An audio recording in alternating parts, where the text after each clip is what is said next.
Assalamualaikum warahmatullahi wabarakatuh.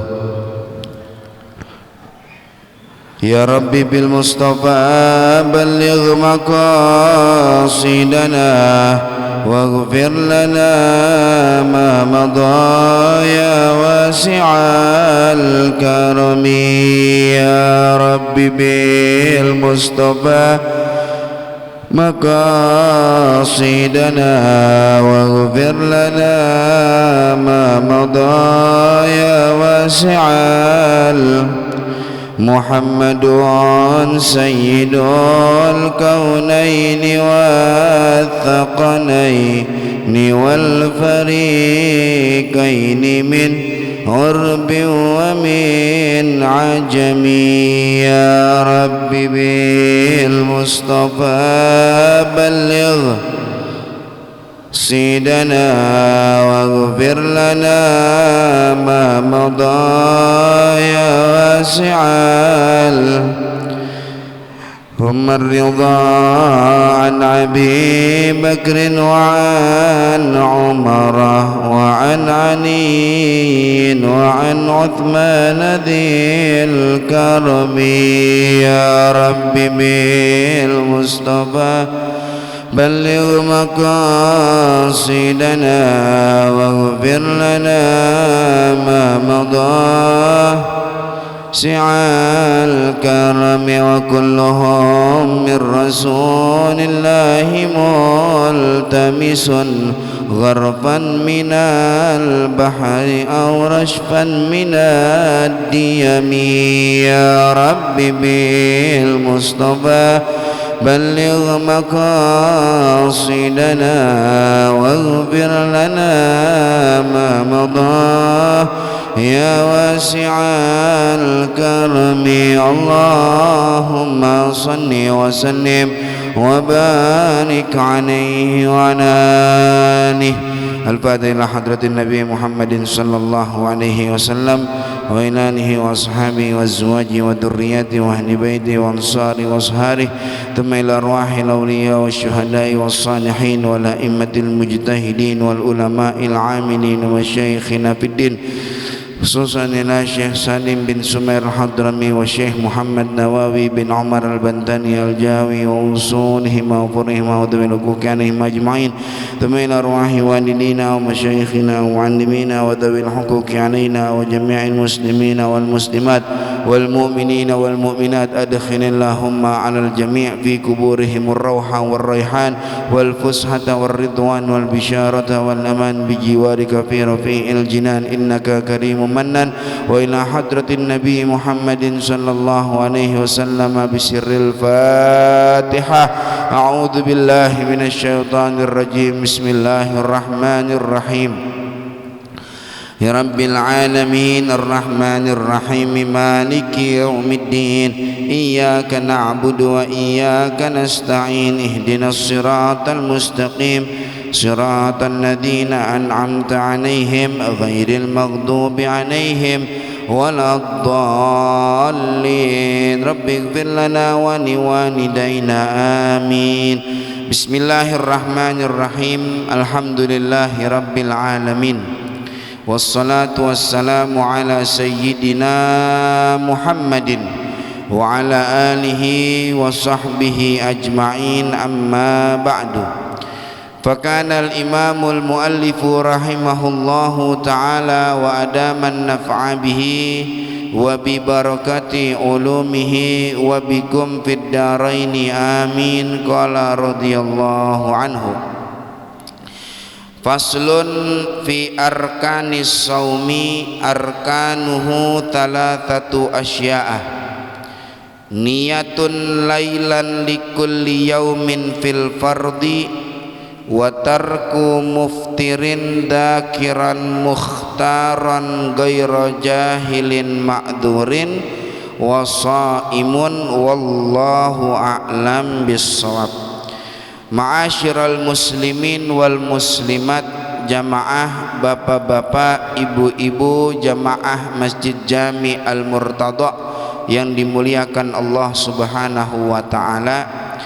Alhamdulillah, alhamdulillah, kita kembali lagi berjumpa yang biasanya sebulan sekali.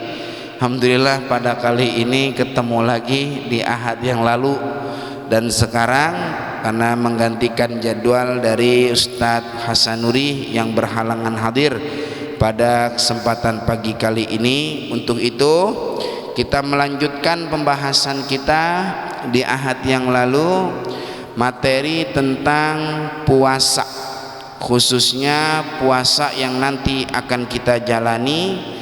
Kurang dari 2 bulan lagi kita memasuki bulan suci Ramadan. Maka mudah-mudahan apa yang kita cari, apa yang kita tuntut ilmu pada pagi hari ini menjadi bekal kita, menjadi perbekalan kita nanti untuk puasa Ramadan kita.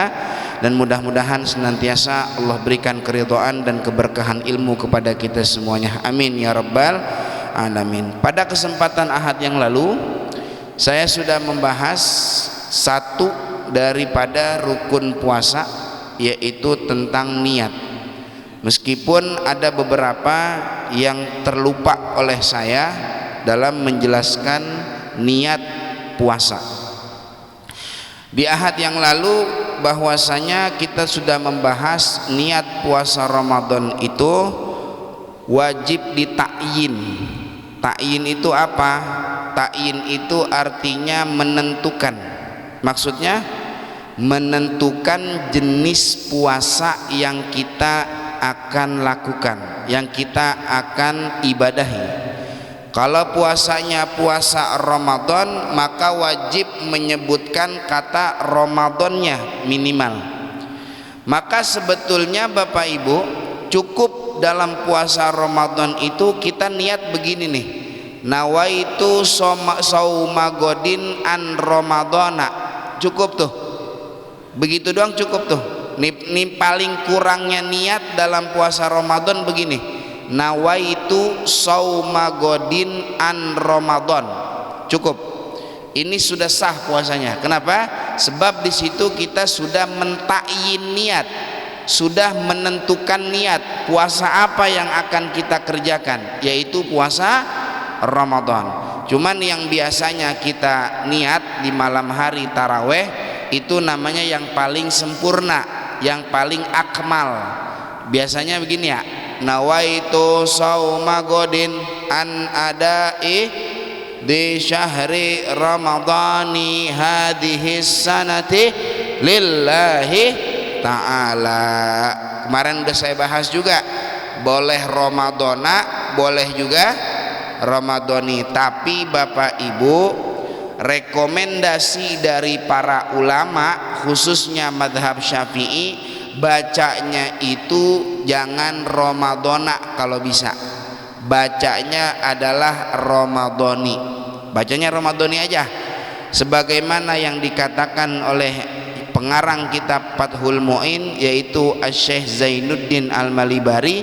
Beliau mengatakan bacanya dengan kasroh, jangan pakai fathah. Jadi fardhi syahri Ramadhani hadhis sanati.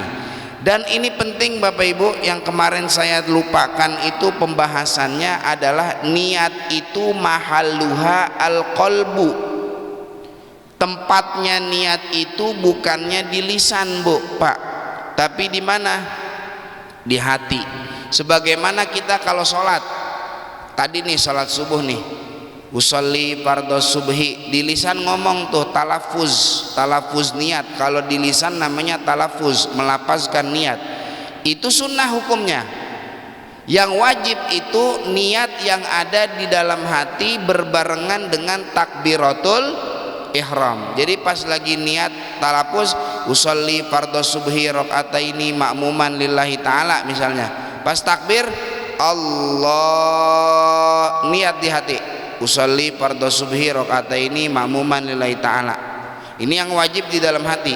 Sebagaimana dalam sholat di dalam hati, maka niat puasa pun wajib ada di dalam hati. Makanya kalau kita lagi taraweh tuh Bilal kan kadang suka ngingetin, mari sama-sama kita niat puasa Ramadan. Bismillahirrahmanirrahim. Nawaitu sauma godin an adai fardi syahri ramadhani hadhihi sanati lillahi ta'ala. Tuh kalau bisa diam sejenak, berikan waktu untuk jamaah niat di dalam hati. Jadi habis lillahi ta'ala, mari sama-sama niat di dalam hati. Udah tuh diam dulu tuh dalam hati masing-masing. Nawaitu sauma godin an adai fardi syahri ramadhani hadhihi sanati lillahi ta'ala. Baru Bilal sallu sunnatal witri rakaataini jami'a rahimakumullah. Baru la ilaha illallah gitu. Jadi ada niat yang di lisan yang sunnah, ada niat yang di dalam hati. Ini kedua-duanya mendapatkan pahala. Begitu aja tuh dapat pahala. Jelas Bapak Ibu sampai di sini? Paham? Paham. Dah kita lanjut kalau begitu. Pembahasan selanjutnya rukun puasa yang kedua. Apa itu? Watarku muftirin. Meninggalkan hal-hal yang membatalkan puasa. Apa saja yang dapat membatalkan puasa? Ini banyak bapak-bapak, ibu-ibu nih yang batalin puasa. Yang pertama yang batalin puasa, gila. Gila batal puasa, Bu. Misalnya ada orang kesiangan kelupaan minum obat. Emang udah tahu punya penyakit gila kambuh-kambuhan. Misalnya obatnya kelupaan diminum, kesiangan dia, bangun udah habis subuh. Ya Allah, aneh belum minum obat lagi tadi. Mudah-mudahan ntar zuhur kagak gila nih datang, kambuh nggak gila. Pas bayang johor pulang dari masjid Al-Murtada, masuk ke dalam rumah ngerangkak-ngerangkak. Ya ngerangkak-ngerangkak, dia kata aing maung. Waduh, bocah gila ini dia. Ya gilanya kambuh. Maka gila kambuh itu membatalkan puasanya. Walaupun setelah itu waras lagi. Gilanya cuma sejam doang. Ya, gila cuma sejam, habis itu waras lagi. Ini tetap batal puasanya. Batal. Itu yang pertama, batal puasa gara-gara gila. Yang kedua, batalin puasa bagi perempuan nih khusus, yaitu datangnya darah haid dan nipas. Datang darah haid dan nipas ini dapat membatalkan puasa. Kemudian yang ketiga, taqayyu istiqa, muntah dengan sengaja. Sengaja-ngaja muntah ini dapat membatalkan puasa. Yang keempat yang membatalkan puasa, istimna, mengeluarkan air mani dengan sengaja-ngaja. Ini juga dapat membatalkan puasa. Kalau nggak sengaja bagaimana Ustadz? Misal kita siang tidur siang, qailulah katanya mah. Qailulah itu tidur apa itu? Qailulah tidur siang sebelum zuhur, cuman 30 menit, beberapa menit, 20 atau 15 menit doang.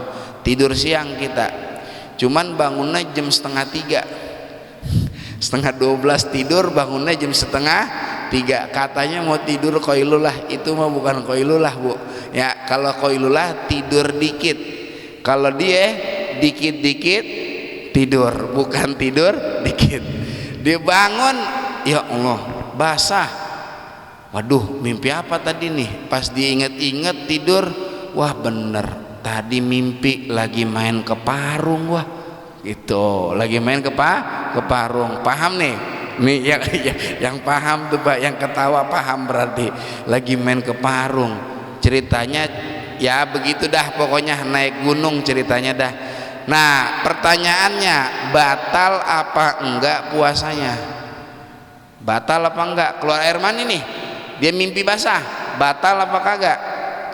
Enggak batal. Kenapa? Karena keluar air maninya tidak disengaja. Yang membatalkan puasa kalau disengaja. Terus bagaimana ini status puasanya? Ya sah. Batal? Enggak batal.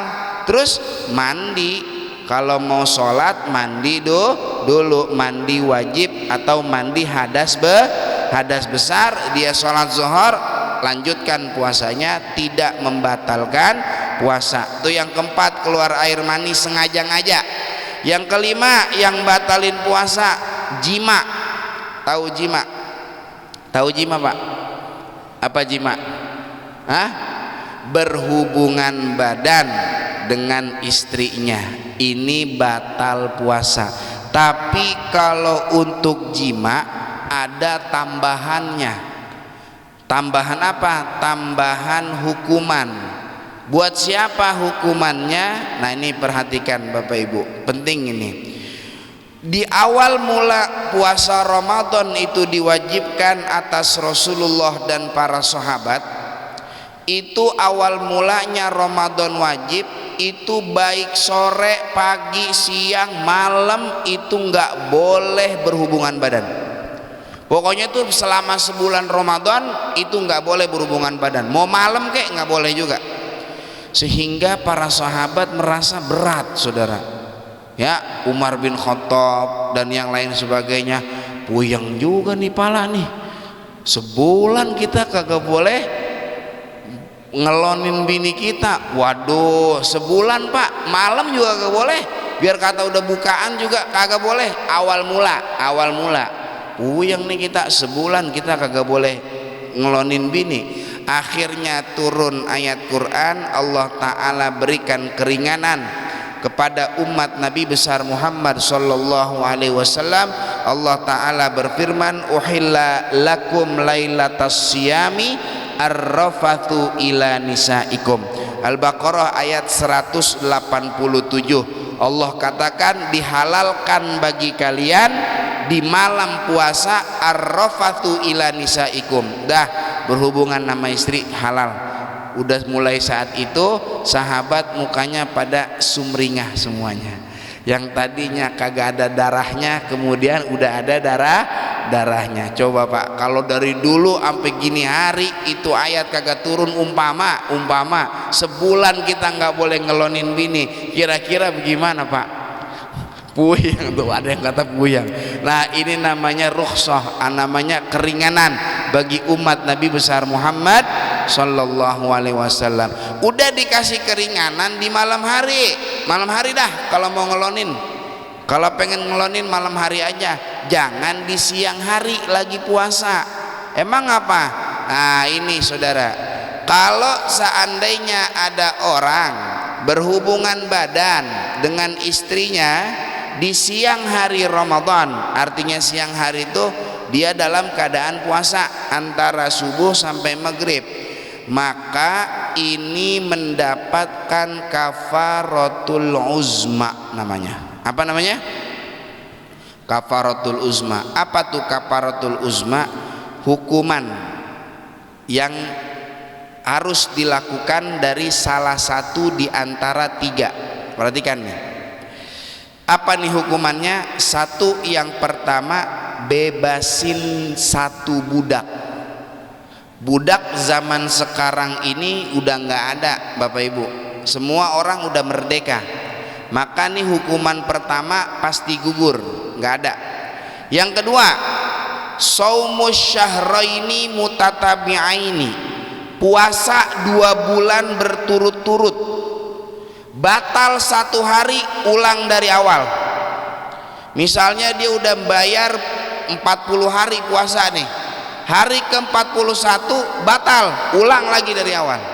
Pokoknya kudu sampai berturut-turut 2 bulan. Sanggup kagak itu 2 bulan berturut-turut Pak?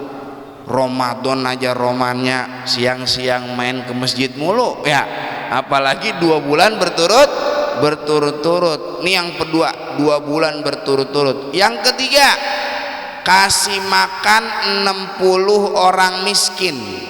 Tiap-tiap orang miskinnya itu sebesar 1 mud.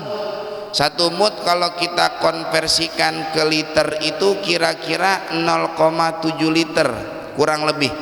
Ya udah, pasin aja dah biar 1 liter, lebihnya biar jadi sedekah buat kita. Berarti kalau 60 orang miskin atau orang miskinnya 1 liter misalnya kita lempengin, berarti berapa liter itu?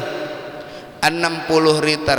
Tapi perhatikan, garis bawahi, ini yang 3 nggak boleh milih, nggak boleh.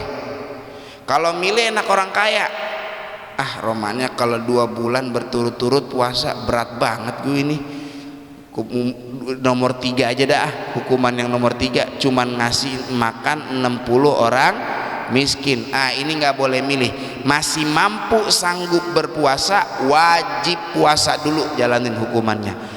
Ini berdasarkan hadis Rasulullah Sallallahu Alaihi Wasallam di dalam Sahih Bukhari dan Sahih Muslim, hadis yang diriwayatkan oleh Abu Hurairah Abdurrahman bin Sakhar radhiyallahu taala anhu. Kata beliau, qala, berkata Abu Hurairah, annahu jaa rajulun ilan nabi sallallahu alaihi wasallam, datang seorang laki-laki kepada Rasulullah sallallahu alaihi wasallam. Perhatikan Bapak Ibu, dalam matan hadis tersebut Abu Hurairah mengatakan jaa rajulun, datang seorang laki-laki. Dia ngadu nih, laki-laki ini ngadu. Dia ngadu bahwa dia telah berhubungan badan dengan istrinya di siang hari Ramadan. Abu Hurairah, saya mau tanya dah Bapak Ibu, kira-kira kalau kita yang jadi Abu Hurairah, ada datang laki-laki model kayak gitu, kita kenal sama dia apa kagak? Orangnya kita kenal apa kagak? Datang seorang laki-laki kepada Rasulullah ngadu sama Nabi Muhammad. Ngadunya begini, ya Rasulullah, halaktu, aku celaka. Nabi menjawab, bertanya, wa ma ahlakaka, apa yang membuatmu celaka? Kata ini sahabat, waqa'tu imraati fi Ramadan, aku berhubungan badan dengan istriku di siang hari Ramadan. Ini kalau orang curhat dia berhubungan badan di siang hari Ramadan, ini aib apa bukan? Aib. Dah, itu aib. Kemudian ada laki-laki ini datang tuh kan, laki-laki tersebut datang. Abu Hurairah kira-kira kenal kagak sama dia nih, yang laki-laki tadi datang nih? Kenal kan? Masih kenal Pak, orang namanya sahabat, sama-sama sahabat. Tapi lihat adabnya Abu Hurairah radhiyallahu an. Beliau dalam menyampaikan kisah tersebut, beliau menggunakan kata rojul. Rojul itu artinya seorang laki-laki tanpa menyebutkan nama. Ini menunjukkan bahwasanya Abu Hurairah menutup aib saudaranya. Coba kalau seandainya Abu Hurairah nyebutin nama, datang si fulan ngadu dia berhubungan badan sama istrinya, kita akan tahu ini sahabat yang berhubungan badan di siang hari Ramadan itu siapa namanya. Tapi inilah adab dan akhlaknya para sahabat radhiyallahu taala anhu wa ardhah. Datang laki-laki ini Pak, Bu, kepada Rasulullah, dia ngadu dia udah berhubungan badan sama istrinya. Kemudian Nabi bertanya kepada sahabat ini, hal tajidu ma tu'tiku raqabah, ente bisa nggak bebasin budak? Jawaban laki-laki itu, la ya Rasulullah, nggak bisa. Nabi bertanya lagi, wa hal tastati'u antasuma syahraini mutatabi'ain, ente sanggup nggak puasa 2 bulan berturut-turut? Kata ini sahabat, la ya Rasulullah, nggak sanggup juga. Nabi bertanya yang ketiga, kalau gitu ente sanggup gak kasih 60 orang miskin makan? Kagak sanggup juga ya Rasulullah. Maka Nabi Muhammad masuk ke dalam rumahnya, keluar membawa iskorma di dalam nampan. Kemudian Nabi Muhammad kasih kepada laki-laki tersebut. Nabi bilang, tasaddaq bihada, dah sedekahin pakai ini. Kemudian laki-laki itu bertanya, la afqara minna ya Rasulullah, kepada orang yang paling fakir di antara kami yang dikasihnya, ini sedekahin kepada orang yang paling fakir ya Rasul, kata sahabat tersebut. Maka Nabi menjawab, naam, iya, kasih dah orang yang paling miskin. Apa jawaban laki-laki itu Pak, Bu? Mencengangkan buat kita semuanya. Jawaban dia begini, wallahi ma baina labbataiha ahlu baitin ahwaju ilaihi minna, demi Allah ya Rasul, tidaklah keluarga yang diapit 2 gunung Madinah ini keluarga yang paling miskin kecuali keluarga saya. Maksudnya keluarga dia keluarga yang paling miskin. Tadi Nabi nyuruh sedekahin sama siapa? Yang paling miskin. Keluarganya dia keluarga yang paling miskin. Berarti ini korma ngasihnya ke siapa? keluarganya dia, maka Nabi bilang fa'athimha ahlak, kalau begitu dah kasih makan buat keluarga lu. Itu perawi hadis mengatakan fadhahikan nabiyyu hatta badat anyabuhu, Nabi tertawa sampai gigi taringnya Nabi kelihatan. Shallu ala Muhammad. Itu Nabi kalau ketawa gigi taringnya doang kelihatan, itu namanya ketawa. Kalau kita gigi taring doang kelihatan, ketawa apa senyum namanya? Senyum. Kalau kita mah ketawanya sampai mangap-mangap. Oh ya. Kalau Nabi ketawa cukup cuman senyum doang, tuh ketawanya Nabi. Dan ketawanya Nabi itu cukup gigi taringnya doang kelihatan, itu ketawanya Nabi. Shallu ala Muhammad. Itu namanya hukuman bagi orang yang berhubungan badan. Tapi yang kena ini cuman yang laki doang. Nih, awas nih, awas nih. Yang kena yang laki doang, pelakunya. Yang kena yang laki doang. Yang perempuan bininya nggak kena. Artinya tuh bininya nggak kena. Yang 3 hukuman tadi buat perempuan nggak, walaupun berhubungan badan nggak. Yang kena yang laki doang. Saya ngajar begini Pak Bu, ada yang nanya sama saya, bapak-bapak juga, kok begitu Ustadz? Curang kan sama-sama enak Ustadz, kok curang yang kena yang laki doang? Tuh kata tuh jamaah, pertanyaannya emang ada-ada aja, tapi bagus nanyanya ya. Dia mau tahu kok yang kena yang laki doang ya, kan perempuan juga sama-sama menikmati, kok yang kena yang laki doang? Gini jawabannya begini. Itu 3 hukuman kafarat tadi, yang tadi bebasin budak, puasa 2 bulan berturut-turut, kasih 60 orang miskin makan. Ini yang 3 hukuman tadi nih, salah satunya. Ini diperuntukkan bagi orang yang merusak puasanya hanya karena berhubungan badan, bukan ada faktor lain.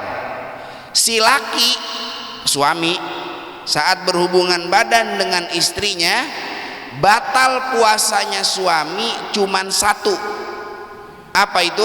Karena berhubungan badan. Tapi buat si istri perempuan, batal puasanya bukan cuman berhubungan badan doang. Kenapa? Karena ada benda zat yang masuk ke dalam rongga terbukanya dia.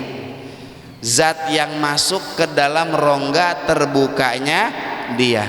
Paham nggak Pak? Saya ulangin, zat yang masuk ke dalam rongga terbukanya dia. Paham maksudnya? Paham. Maka karena itu yang kena yang laki doang. Waduh, begitu Ustaz.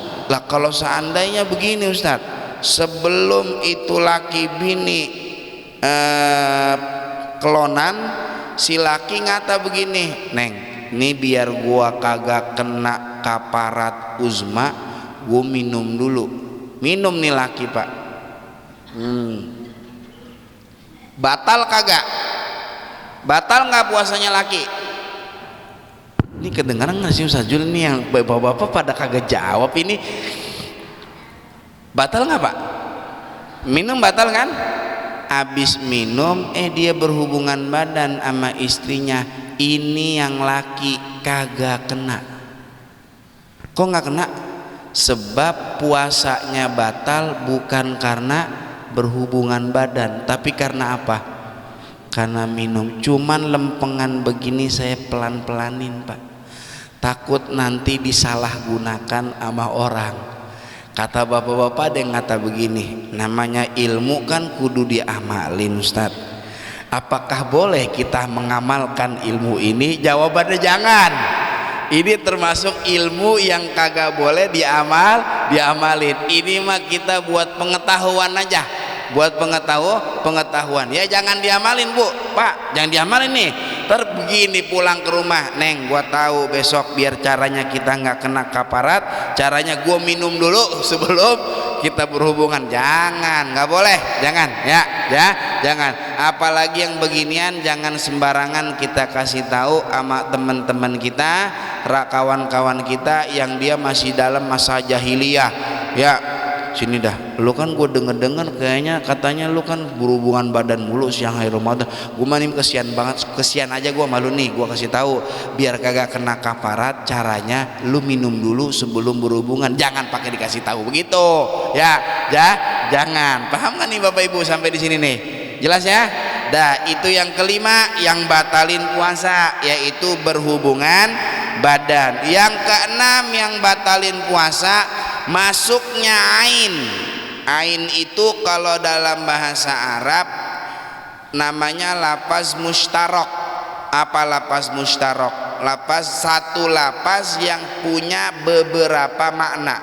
Lafaznya satu, ainun, ain ya sama nun, ainun. Cuman dia punya banyak makna.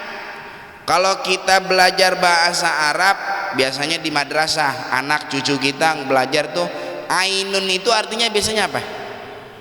Ainun mata, ainun mata. Tapi ainun bukan cuman mata di dalam bahasa Arab artinya. Ainun bisa berarti matahari, matahari ainun juga. Bisa juga berarti mata air, ainun juga. Bisa juga berarti zat suatu benda, ain juga namanya. Nih kayak ini nih Bapak Ibu, ini apa namanya? Kitab. Kitab itu kan zat, zat itu namanya ainun ya. Ainun itu namanya zat juga. Kalau di dalam kitab yang batalin puasa itu masuknya ain.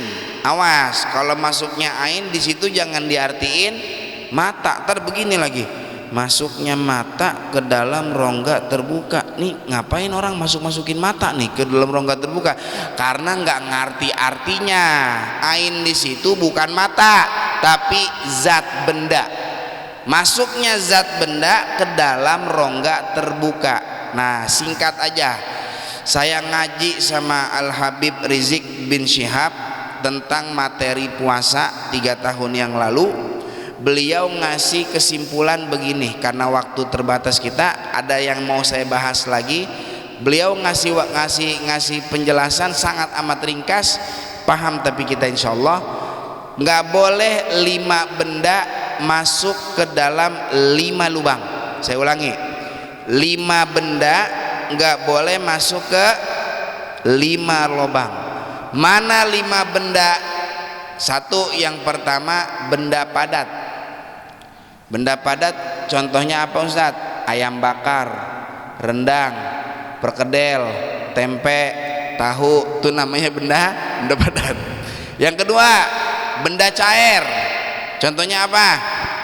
Air ya, kopi nggak boleh.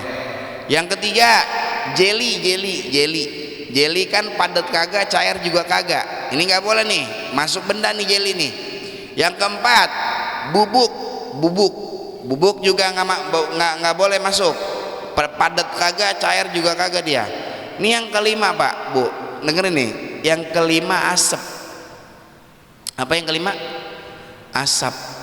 Makanya orang ngerokok batal apa enggak? Orang ngerokok batal nggak? Ngerokok batal nggak Pak? Batal. Yang diisap apa sama dia? Asap. Maka hati-hati pula, jangan sampai sengaja ngisep asap tabunan.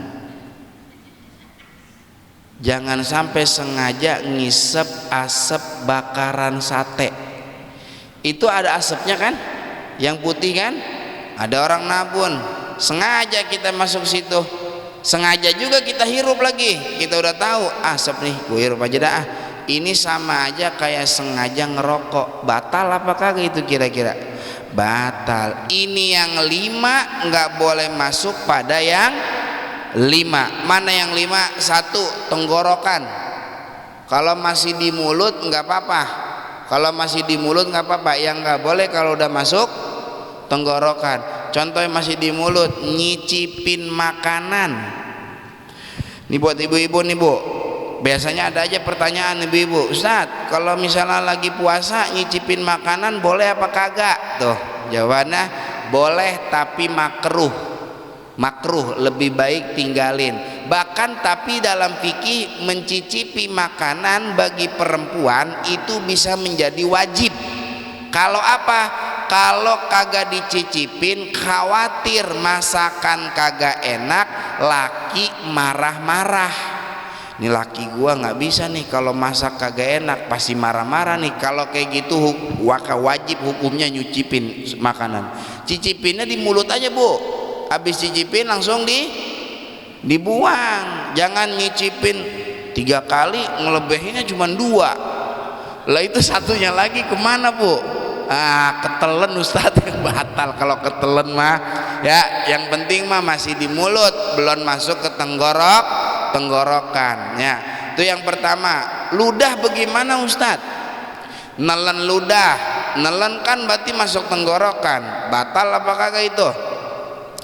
Kalau nelen ludah begini, nelen ludah tidak membatalkan puasa kalau ada 3 syarat. Nih 3 syaratnya nih nelen ludah nih. 1, yang pertama, ludah yang ditelen itu tidak tercampur najis. Mana contohnya najis? Darah. Misalnya gusinya lagi berdarah, kemudian bercampur dengan air liurnya, ludahnya, ditelen nama dia, batal kalau itu mah. Kenapa? Karena sudah bercampur dengan najis.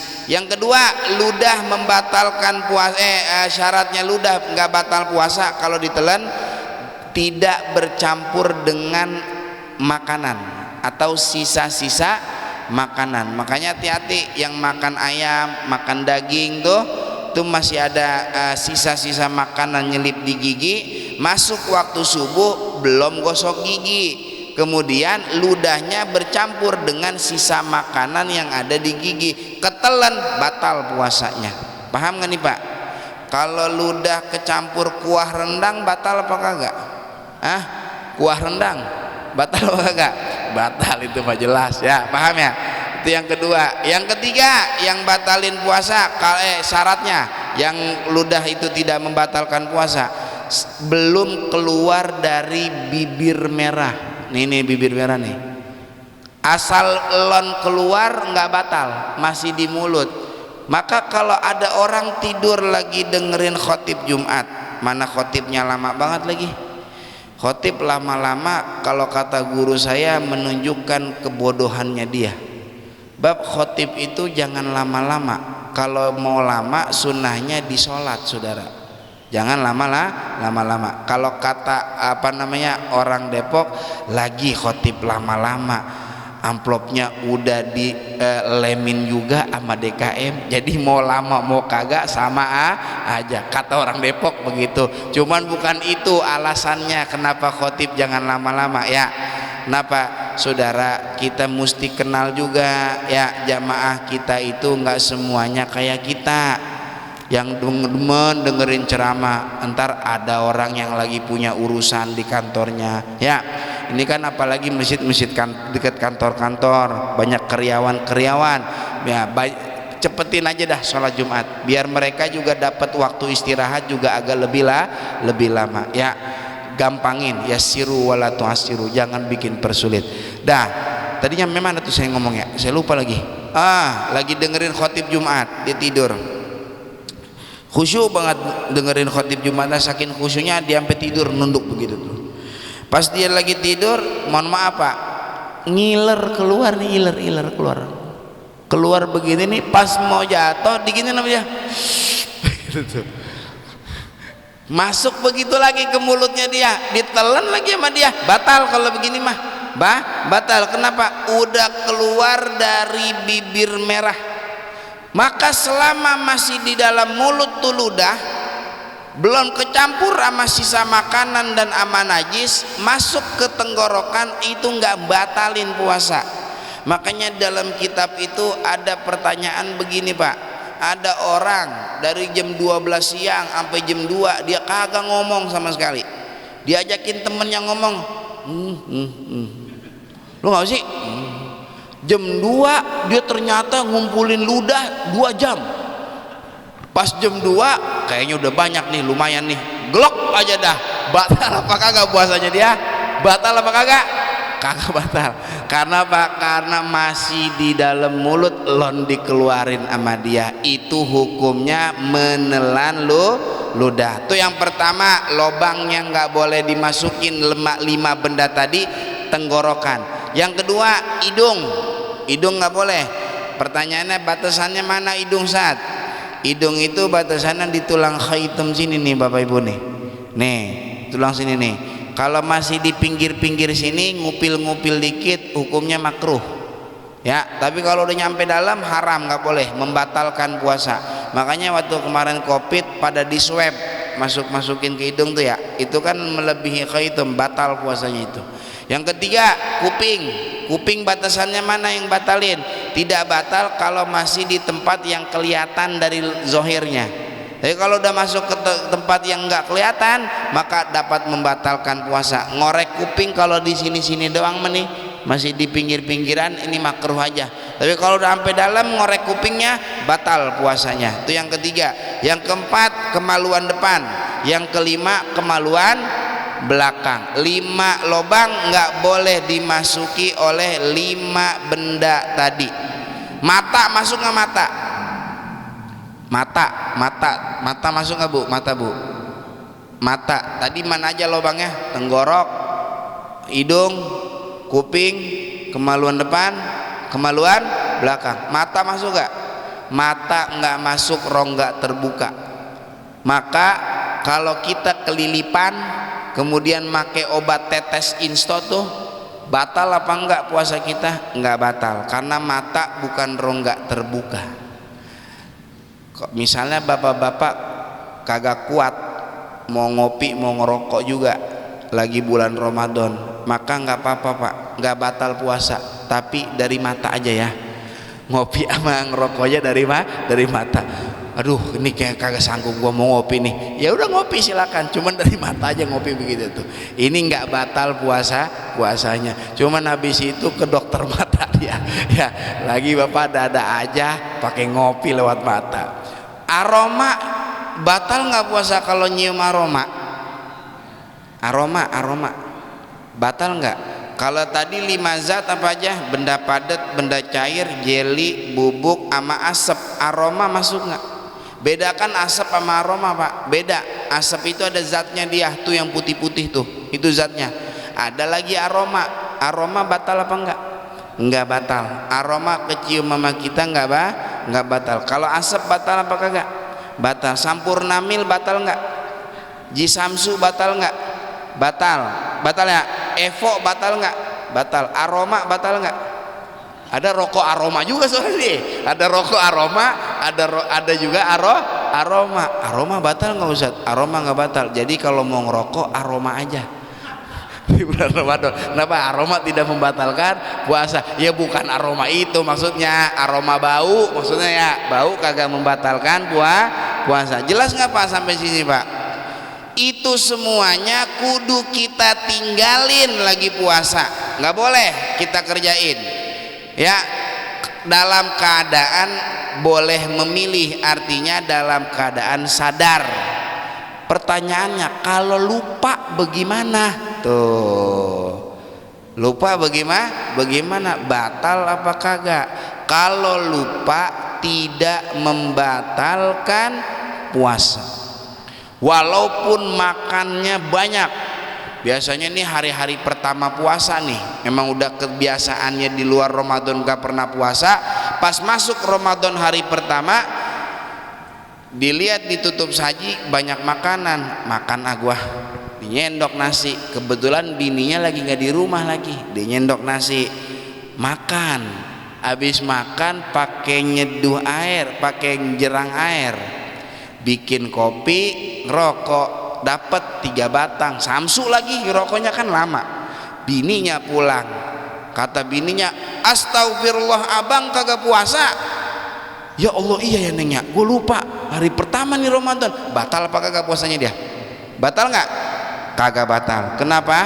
Lupa. Tapi enak juga nih orang nih lupanya nih.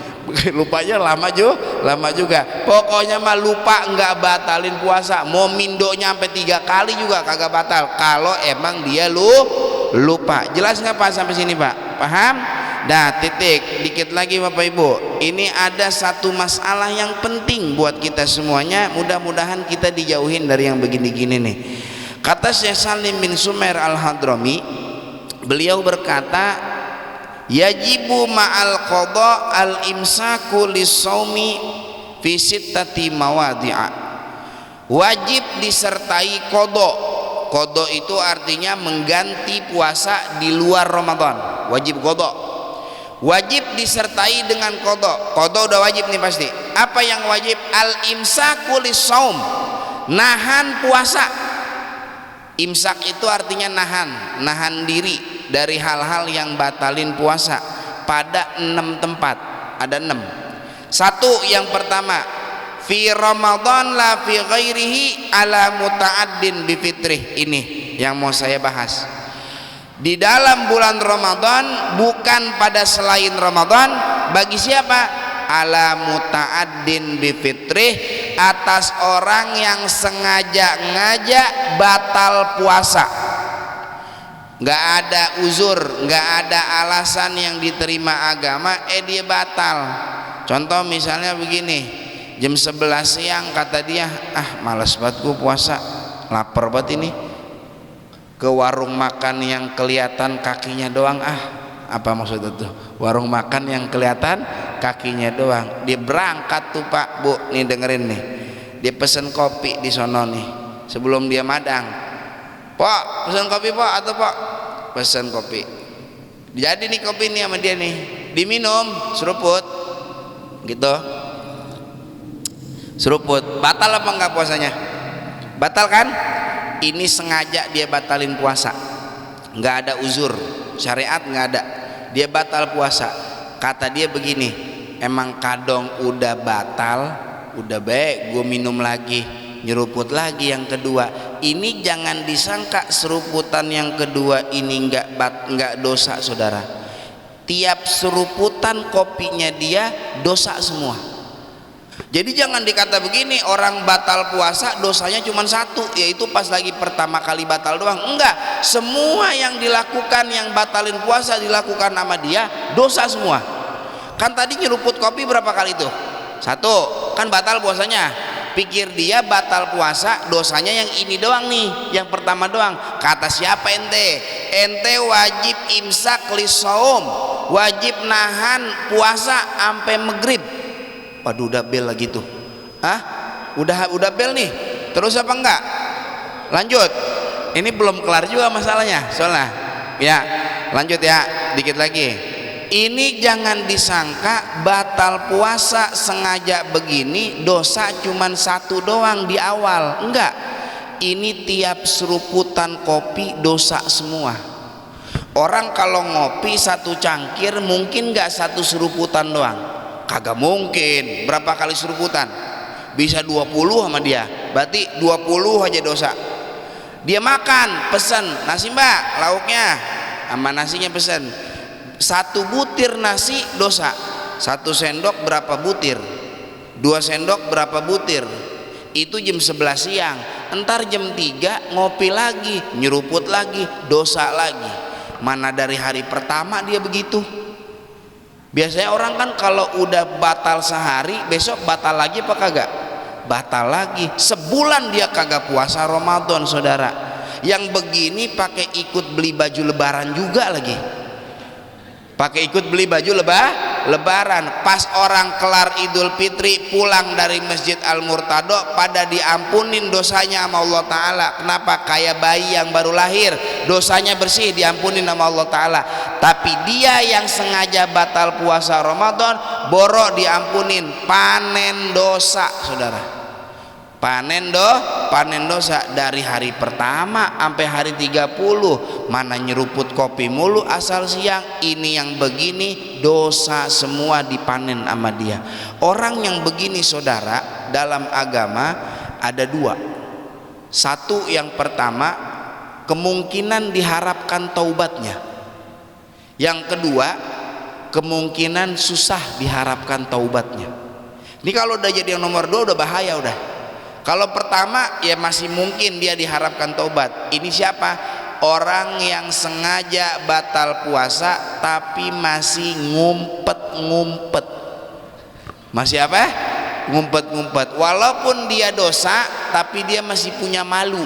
ngumpet-ngumpet. Ini masih kemungkinan diharapkan taubat. Ini yang kedua yang parah, udah nggak mungkin diharapkan taubatnya. Kenapa? Sebab batal puasanya dia udah nggak ada malu. Artinya nggak ada malu, terang-terangan. Kan kadang kita ngeliat orang nenteng-nenteng rokok aja di jalan, dia ngisep rokok tengah hari gitu ya. Kata kita, pede banget orang kagak puasa. Ini yang begini sulit diharapkan taubatnya saudara. Ya, sulit. Saya pernah ke Tanah Abang siang-siang lagi puasa Ramadan. Itu masya Allah di sono orang udah kagak ada malunya pisan, ngerokok, ngopi, mana minum es kelapa. Kata saya, masya Allah ini luar biasa godaannya di sana. Ya, itu orang begitu sulit diharapkan taubatnya. Kenapa? Seolah-olah tubuhnya dia itu berkata, kenapa Ramadan puasa wajib? Enggak, tuh gua ngerokok aja. Tuh tubuhnya dia menantang Allah subhanahu wa ta'ala. Maka yang model begini sulit diharapkan taubatnya. Mudah-mudahan kita semua, anak cucu kita, Allah jauhin dari yang modelan kayak gini. Amin ya rabbal alamin. Kadang begitu Pak, orang mengatakan, ah udah tadi batal pagi-pagi jam 9, udah aja batal lagi aja, ngopi lagi aja siang. Jangan disangka itu juga bisa jadi dosa. Jadi dosanya semua yang dia lakukan, yaitu membatalkan puasa, itu dapat dosa buat dia. Maka orang yang sengaja batal puasa begini, dia tetap wajib imsak sampai maghrib. Gak boleh dia melakukan hal yang membatalkan puasa nyampe maghrib, walaupun puasanya udah kagak sah. Jangan mentang-mentang puasanya udah batal, dia seenaknya aja makan aja, nggak bisa. Ya, ini semuanya dapat dosa kalau seandainya tidak dikerjakan. Jelas Bapak sampai sini? Jelas. Dah, masih ada satu materi lagi sebetulnya Bapak Ibu, terkait tentang bagaimana orang kalau nggak puasa, ada yang wajib dikodok, ada yang wajib bayar fidyah. Tuh belum ngomongin fidyah tuh, ntar ada orang-orangnya. Jadi gini, ada orang yang nggak puasa, bagi dia wajib kodok, nggak wajib fidyah. Ada lagi yang wajib fidyah, nggak wajib kodok. Ada lagi yang begini, wajib kodok, wajib fidyah juga. Ada lagi yang kagak wajib kodok, kagak wajib fidyah. Itu orang-orangnya siapa aja tuh kira-kira? Itu satu materi lagi, mudah-mudahan masih keuber buat materi di bulan depan. Yang kagak wajib kodok, nggak wajib fidyah, orang gila doang Pak. Orang apa? Orang gila. Jadi kalau Bapak Ibu pengen kagak puasa Ramadan, nggak wajib kodok, nggak wajib fidyah juga, silahkan menjadi orang gila. Karena jadi orang gila itu nggak wajib kodok, nggak wajib bayar fidyah. Dah, kira-kira ada pertanyaan nggak sampai di sini? Saya buka sesi tanya jawab. Barangkali ada Bapak Ibu yang bertanya tentang puasa, dipersilahkan. Baik Bapak Ibu, apakah ada yang mau bertanya? Kalau tidak ada, paham semua nih, alhamdulillah jamaah ya. ini. Kalau tidak ada, ya apa? Mau tanya Ustaz? Ya. Tadi Ustaz bilang kan berkenaan dengan niat tuh Ustaz. Kan di dalam hati. Nawaitu sama Godin dan seterusnya gitu ya. Habis itu di dalam hati nawaitu. Tadi kan Ustaz menerangkan nawaitu sama Godin. Boleh gak kalau kita di dalam hatinya saya niat berpuasa, artinya dengan bahasa Indonesia, tapi dalam hati. Dua, berkenaan dengan tadi dengan sholat Ustaz. Sholli fardhu zuhri, di dalam hatinya sholli fardhu zuhri. Boleh gak dalam hatinya saya niat sholat zuhur 4 rakaat dan seterusnya gitu Ustaz. Nah itu, terima kasih Ustaz. Oke, baik. Pertanyaan pertama, boleh nggak kalau niat di dalam hatinya berbahasa Indonesia, bukan bahasa Arab gitu ya? Boleh, yang penting ngikut dari syarat yang Arab. Di dalam niat yang berbahasa Arab tadi saya katakan wajib ta'yin, menentukan jenis puasanya. Maka dengan bahasa Indonesia pun sama, wajib nyebutin jenis puasanya juga. Boleh, nggak apa-apa. Misalnya lillahi ta'ala, pas dalam hatinya aku niat berpuasa Ramadan esok hari karena Allah Ta'ala. Itu sah. Kenapa? Karena sudah menyebutkan kata Ramadannya. Satu. Yang kedua, pertanyaan kedua terkait sholat, boleh nggak saat kita takbiratul ihram niat dalam hatinya pakai bahasa Indonesia? Boleh juga, tapi ingat ikutin syarat yang bahasa Arab. Nah ini penting nih, dalam niat bahasa Arab itu wajib 3 kalau sholat fardu. 1 wajib qasad, 2 wajib fardiyah, 3 wajib ta'yin. Apa itu qasad? Menyengaja perbuatan. Kalau di bahasa Arab usolli itu qasad.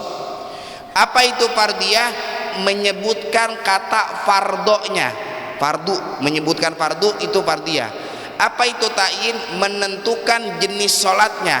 Zuhur misalnya, maka dalam bahasa Arab niat sholat begini jadi nih, usolli fardhu zuhri, jadi karena udah mencakup 3 unsur tadi, qasad, fardiyah, ta'yin. Maka dalam bahasa Indonesia pun sama, wajib mengandung 3 unsur tadi. Mana? Saya niat sholat fardu zuhur karena Allah, jadi. Mana qasadnya? Aku niat sholat, tuh qasad. Mana fardiyahnya? Fardu, nyebutin kata fardu wajib. Mana ta'yinnya? Zuhurnya. Maka kalau aku niat sholat zuhur karena Allah, ini nggak sah. Kenapa? Karena tidak menyebutkan kata fardunya. Nah, walaupun pakai bahasa Indonesia tetap ngikut syarat yang ada di bahasa Arab. Jelas ya Ustaz Zul ya? Paham ya? Jelas. Ada lagi Bapak Ibu pertanyaan?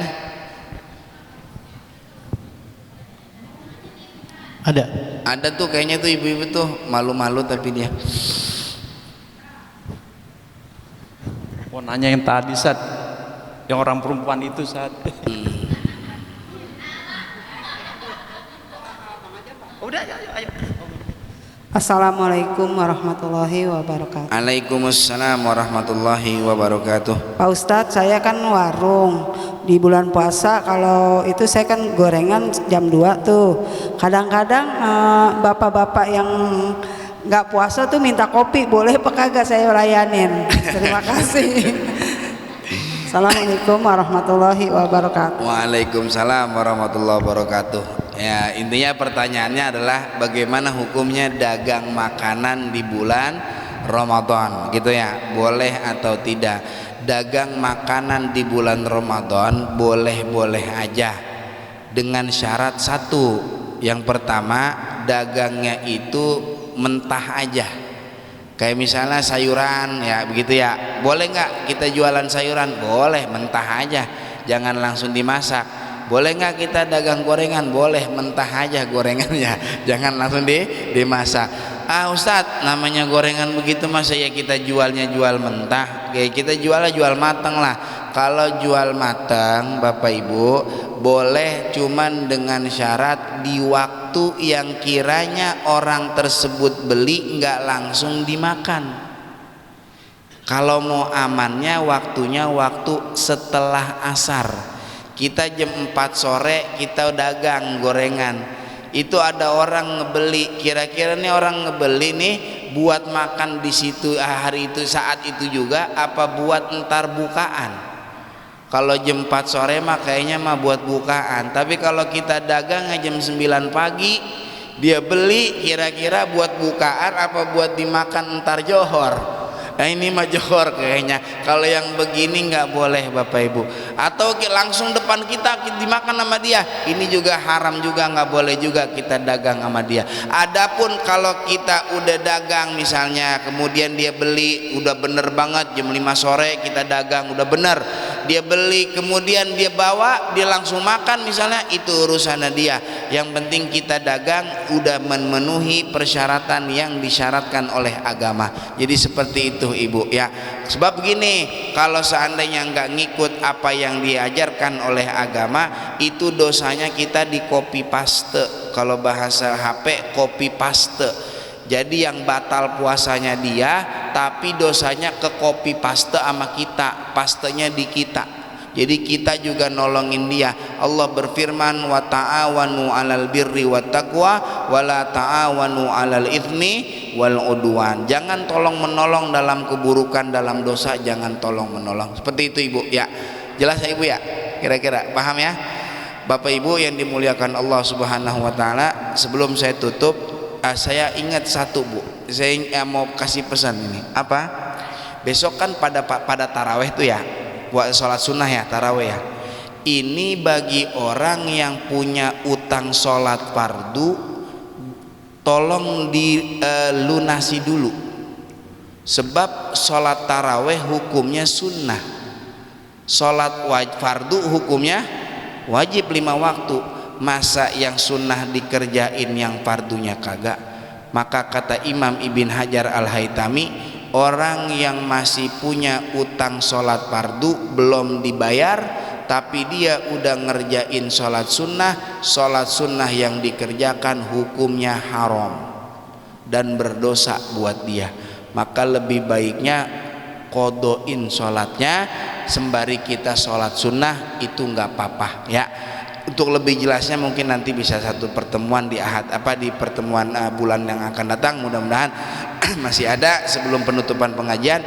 Mungkin ini saja yang dapat Al-Fakir sampaikan, kurang lebihnya mohon maaf. Kita tutup dengan Baik jamaah sekalian, ada pengumuman mengundang bapak-bapak, ibu-ibu sekalian dalam acara peremajaan pemilihan ketua DKM Masjid Murtado yang insyaallah akan diadakan nanti malam ba'da Isya. Bagi jamaah yang ingin mendaftarkan menjadi calon ketua DKM bisa langsung menghubungi Bapak Hasanuddin Ciplik atau Ustaz Asep atau Saudara Bagus. Pendaftaran ditunggu sampai jam 12 siang. Saya ulangi lagi, mengundang jamaah sekalian dalam acara peremajaan ketua DKM Masjid Murtado yang insyaallah akan diadakan ba'da Isya nanti malam. Kemudian bagi jamaah yang ingin mendaftarkan, ingin menjadi ketua DKM Masjid Murtado, bisa langsung menghubungi Bapak Hasanuddin Ciplik atau Ustadz Asep atau Saudara Bagus. Mungkin itu saja yang bisa saya sampaikan kepada jemaah sekalian. Ya Ustadz, silakan tutup dengan doa. Baik, ini saja yang dapat Al-Fakir sampaikan. Bapak Ibu, mari sama-sama kita tutup dengan pembacaan doa kafaratul majlis. Subhanakallahumma wa bihamdika asyhadu an la ilaha illa anta astaghfiruka wa atubu ilaik. Wassallallahu ala sayyidina Muhammadin wa ala alihi washabihi wasallam. Walhamdulillahi rabbil alamin. Wal afu minkum. Assalamualaikum warahmatullahi wabarakatuh.